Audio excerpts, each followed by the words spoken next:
السر اللي بيخلي اي صورة في استوديو 4:6 تعجب العميل وتخطف عينه من اول نظرة هو الريتاتش الصح من غير ما تغير اي ملامح. احنا النهاردة هنتعلم ازاي تعمل اي صورة شخصية وتطلعها بأعلى كواليتي، ازاي تظبط البشرة والملمس التفاصيل اللي احنا هنتكلم فيها. والأهم من ده كله انك تشوف ايه اللي ناقص في الصورة وتظبطه صح من غير ما الصورة تبان فيك او ملامحها تضيع منك. ركز معايا بقى في كل التفاصيل اللي جاية، ولو عايز تعرف التركاية كمل الفيديو معايا. اول حاجه كده تعالى نتكلم عن الصوره دي شويه. انا لما جيت اعمل اب سكيل على موقع جديد كان في مشكله غريبه جدا واجهتني. هو فعلا عمل الاب سكيل حلو جدا، بس المشكله انه ظهر لي شويه حاجات دي مش عندي او مش في ملامحي او مش في البشره بتاعتي. منها ان هو زود هنا زياده عن اللزوم التجاعيد اللي انت شايفها دي، وزود كده لو جينا عملنا زوم ان تاني هنلاقي انه شايف نقط غريبه في الوش هو ضافها لي. وطبعا دي مش غالبا لما تشوفها هتقول مش صورتي. فعشان كده بقى انا قلت ايه، احنا هنعمل ريتاتش مع بعض من الاول للاخر ونشوف النتيجة اللي احنا هنوصل لها في الاخر. نبدأ باول حاجة وهي الصورة على خلفية بيضاء. فاحنا محتاجين دلوقتي اللي احنا نقص الشخص عن الخلفية نفسها. هنروح على اداة الاوبجكت سيلكشن تول ونحدد الشخص ده بالشكل ده كده. بعد كده هندوس كنترول جي من الكيبورد عشان ناخد نسخة من التحديد اللي احنا حددناه على الشخص نفسه، اللي هي لو شلنا الصورة اللي تحت كده بص هتبقى شكلها عامل زي مقصوصة وزي الفل ما فيهاش اي حاجة. نرجع تاني ندوس على علامة العين دي عشان نظهر الخلفية تاني البيضاء من ورا. بعد كده هتيجي هنا على اداة الموف تول وترجع تاني كما كنت. بعد كده تدوس كنترول زيرو من الكيبورد. بعد كده هنيجي هنا ونعمل زوم ان كده ونقرب الصورة شوية. هنبص بقى نرجع تاني نتكلم في النقطة اللي احنا اتكلمنا فيها وهي النقط اللي موجودة في الوش. النقط دي كلها ودي بقى لازم نشيلها بكل هدوء وبالراحة عشان ما نضيعش الملمس بتاعنا. فهنيجي هنا ونعمل لاير جديد بالشكل ده. بعد كده هتروح على الأداة دي تدوس كليك يمين وتختار أول واحدة اللي هي سبوت هيلينج براش تول وتدوس عليها كده بالشكل ده. وطبعا هتيجي هنا وتخليها على كونتنت اور وتيجي هنا تعلم صح على سامبل اول لايرز وتيجي تبص هنا واحدة واحدة وبكل هدوء تضغط ضغطة بالشكل ده على كل نقطة انت شايفها بعينك زي ما انا ماشي كده بالراحة. وخد راحتك خالص خالص خالص وانت شغال. ودايما تخلي ايدك على الكيبورد على كنترول زد بحيث لو حاجة ما ظبطتش بالشكل ده تروح راجع تاني تدوس كنترول زد عشان تظبطها اكتر وتدوس نقطة كده وتبدأ تضغط ضغطات بالشكل ده وواحدة واحدة وبراحتك خالص. الفكرة في انك تاخد راحتك وتبقى عارف انت بتعمل ايه. وطبعا انا هضطر ان انا اسرع الفيديو بحيث اللي احنا بعد ما نخلص النقط دي خالص نشوف ايه اللي احنا عملناه. وعايز اقول لكم على حاجة، ما تستعجلوش دايما وانت بتعمل شغل وخصوصا لما انت تكون في حاجة انت اول مرة تعملها. كل ما تمشي بالراحة كل ما هتطلع شغل من تحت ايدك حلو.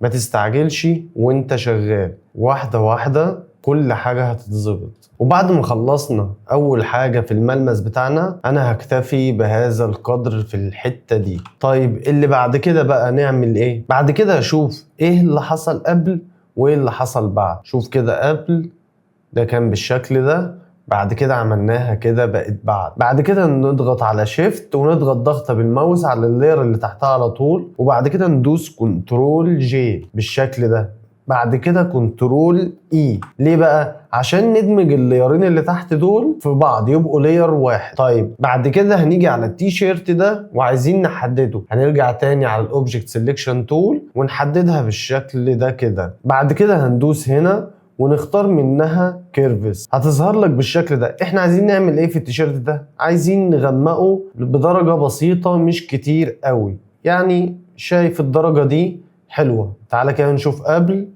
كده بعد كده. الدرجة دي انا بالنسبة لي درجة حلوة غامقة شوية عشان تفصل الصورة عن الباك جراوند شوية وتخلي الصورة واضحة اكتر. بعد كده هنحدد الوش بالرقبة عشان نغمقهم سنة كمان هنحددهم بالشكل ده كده. طبعا اللي ما شافش الدرس بتاع اداه السلكشن يروح يشوفه، هيلاقي كل التفاصيل في كل الادوات بتاعت السلكشن. بعد كده هنيجي تاني ونعمل كيرفز تاني، هنختار من هنا كيرفز ونغمقها سنه كمان بالشكل ده، بس سنه بسيطه مش قوي، يعني انا هكتفي بهذا القدر كده. حلوه قوي ومناسبه جدا.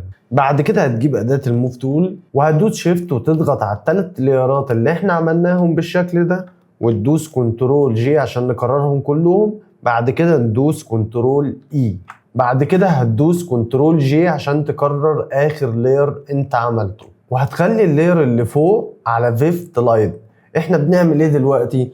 احنا بنخلي الملمس كله يكون ملمس ناعم ومتناغم مع بعضه، بحيث ان الوش كله يبقى سايح مع بعضه، زي ما بنقول ايه اللي هو الاسطمبه واحده. بعد كده هندوس كنترول اي، هتظهر معاك بالشكل اللي هو الرمادي ده او الرصاصي ده. بعد كده هتروح على فلتر، ومن فلتر هنا هتختار اذر، ومن اذر هنا هتختار هاي باس، وتفضل تزود لحد ما الملامح تسيح مع بعضها. تبدأ تبص على الصورة بتاعتك لحد ما الجلد كله يسيح على بعضه. انا مثلا هختار على 3.8 دي، وكل صورة خليك فاهم ان كل صورة غير التانية، يعني انت بتفضل تزود لحد ما تحس ان الملامح خلاص هي ساحت على بعضها. اكتر من كده هتبقى فيك قوي، دي بتبقى رؤيتك انت وانت شايف الصورة ازاي. بعد كده هندوس هنا اوكي. بعد كده هنروح لفلتر، ومن فلتر هنا نختار منها بلور، وبلور هنختار منها جاوزيان بلور. طب هنا بقى بنعمل ايه؟ هنعمل زوم ان الاول كده على الصورة بتاعتنا ونبدأ نشوف ايه اللي بيحصل هنا. هنا احنا بنحاول نبين تفاصيل الصورة اللي احنا فقدناها في الهاي باس الاولانية في الخطوة اللي قبل كده، فاحنا بنزود هنا بحيث ان احنا نبين سن التفاصيل، اللي هو الملمس يكون مش ناعم قوي ومش خشن قوي، اللي هو تحس انه في ملمس فعلا وسوفت. وتفضل تزود لحد ما تشوف انت عايز توصل لانهي نتيجة. يعني تبدأ تعلي كده، اول حاجة تبص على الصورة بتاعتك، لا حاسسها انها مش حلوة قوي، ابدأ اقلل الملمس شوية وابدأ اقلل اكتر لحد ما احس ان هي ايه قربت للنتيجة اللي انا عايز اوصل لها. انا مثلا هخليها على 7/10. بعد كده اجي هنا وادوس اوكي. بعد كده اجي هنا واعمل ماسك وادوس حرف البي من الكيبورد عشان اجيب الفرشة بتاعتي، وانا واقف على الماسك ادوس كنترول اي عشان اعكسه واظهر الصورة بتاعتي زي ما كانت. خليك فاهم وخليك فاكر ان الوش والرقبة والايد، الملمس بتاع الايد وكل ده تبع الجلد. يعني لو في ايدك صورة فيها الوش وفيها الايد وظاهرة قدامك، ده طبعا هتضطر انك تديله نفس الملمس اللي انت شغال عليه في الوش عشان تبقى متناسقة كلها مع بعض. ونبدأ نقرب كده الصورة وتبدأ تمسح، وطبعا هتخلي الفرشة بتاعتك على الابيض وتبدأ تمسح واحدة واحدة بالشكل ده، وما تستعجلش في الخطوات دي، وما تمسحش، ما تجيش هنا مثلا على الحواجب وتروح مسحها، لا تمسح على الجلد بس بالشكل ده. انا اكبر هنا شوية وابدأ امسح كده بالشكل اللي انت شايفه قدامك ده، وابدأ اجي هنا كده وامسح كده بالشكل ده برضو، واحدة واحدة. وخد وقتك وما تستعجلش على اي حاجة، وتبص على الاماكن اللي انت المفروض تمسح فيها، وما تلعبش في اي حتة يكون فيها شعر عشان ما تبوظش التفاصيل بتاعت الصورة بتاعتك. وانا طبعا هسرع الفيديو في الحتة دي علشان ما نضيعش وقت في اللي بعد كده. وتعمل زوم اوت وترجع تبص كده، ولو في حاجة مش مظبوطة تبدأ ترجع تعملها تاني. انا هكتفي بالنسبة دي، انا شايفها انها حلوة ومظبوطة وما فيهاش اي حاجة لحد دلوقتي. تعالى كده نبص على الخطوة دي قبل وبعد، كده قبل كده بعد.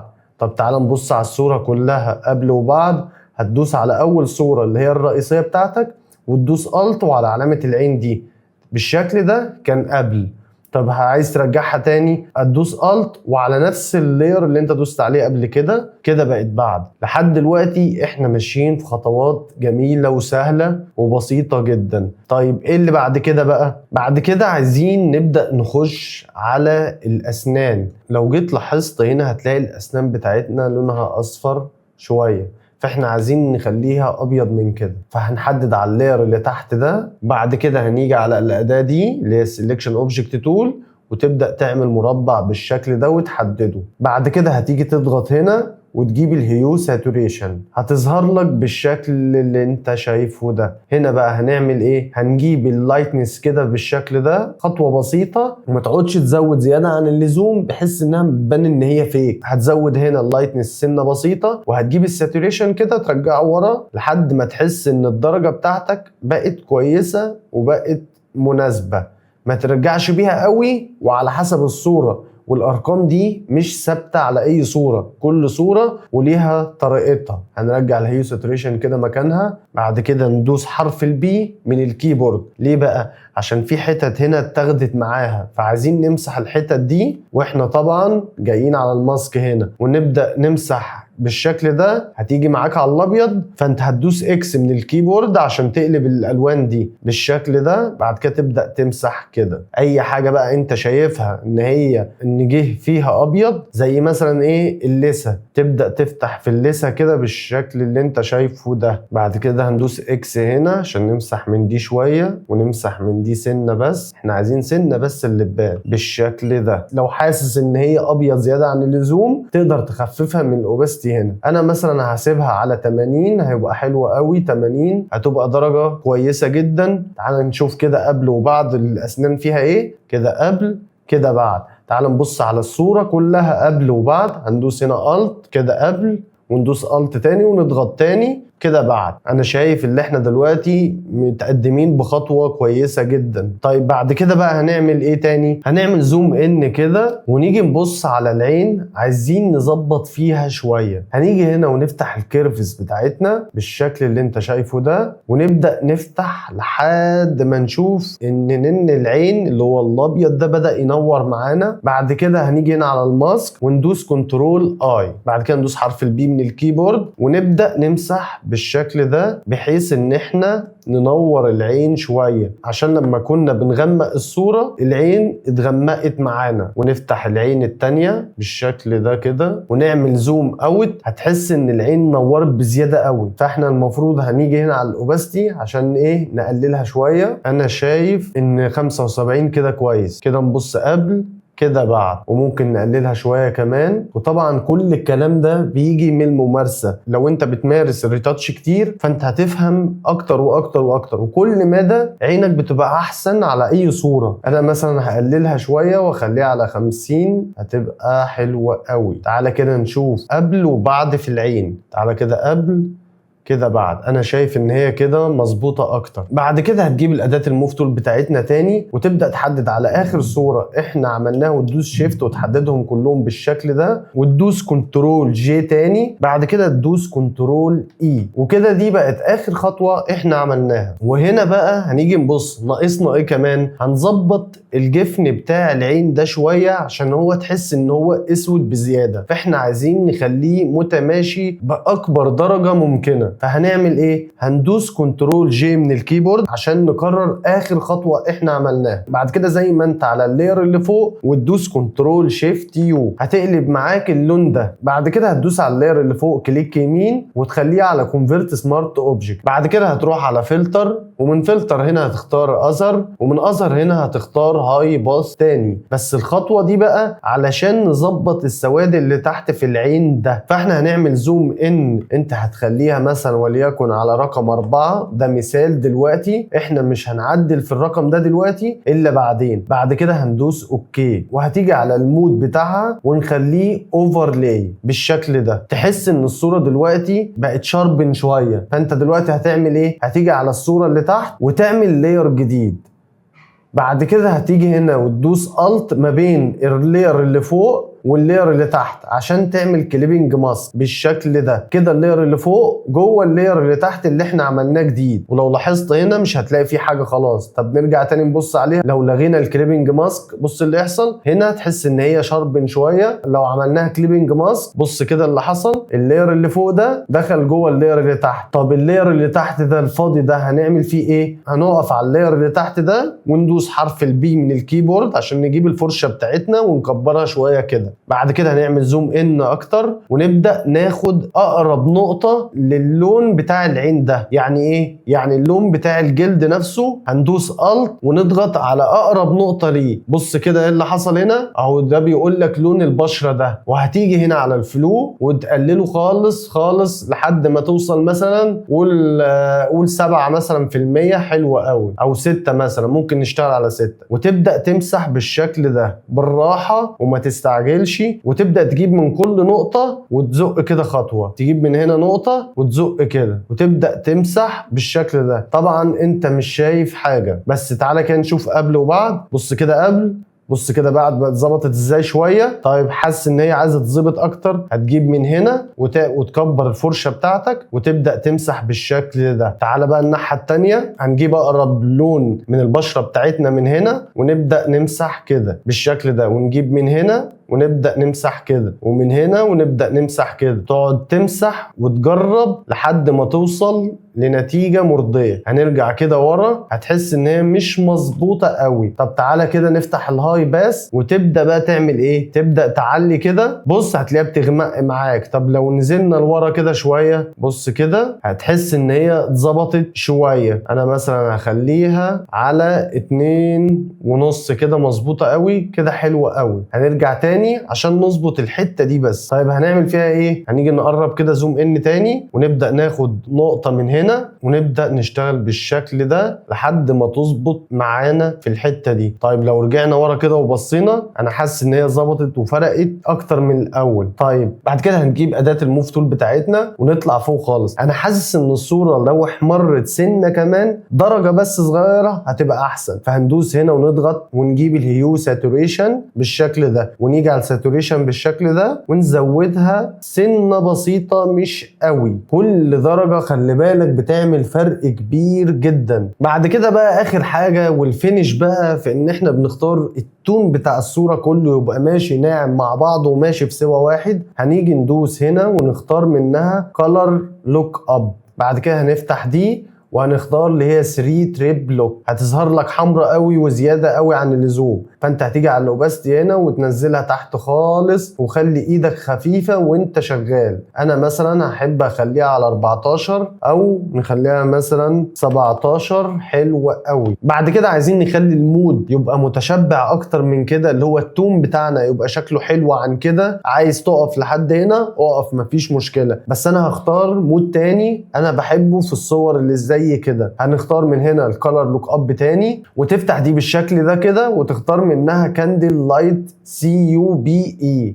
يا رب اكون بنطق اسمها صح. بعد كده اضغط عليها. شوفوا ايه اللي حصل هنا. احنا مش هنشتغل بيها على كده، احنا هنيجي هنا ونخليها على ليمونستي بالشكل ده. شفت الفرق اللي حصل في الصورة؟ بس انا حاسس ان هي واخده مود درامي اكتر، فاحنا هنيجي على الاوباستي هنا ونقللها شويه. يعني انا مثلا اخليها على مثلا 70، حلوة قوي. وبكده خلصنا الصورة بتاعتنا وعملنا الريتاتش بتاعها والاضاءة بتاعتنا وظبطنا كل الصورة. وانت طبعا مع الوقت هتعرف تعمل الصورة احسن من كده، بس طول ما انت بتمارس. احب اكد تاني، مارس الريتاتش. الريتاتش ده كويس جدا وبينفع حلو قوي في كل الشغل بتاعنا.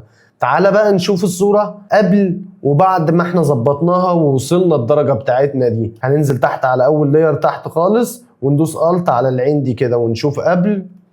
شفت كده قبل كانت عاملة ازاي؟ طب تعالى نشوف بعد. شفت بعد بقت عاملة ازاي؟ وبس كده ومفيش بعد كده. ولو عجبك الفيديو يا ريت تعمل لايك وسبسكرايب وتفعل الجرس عشان يوصل لك كل الجديد.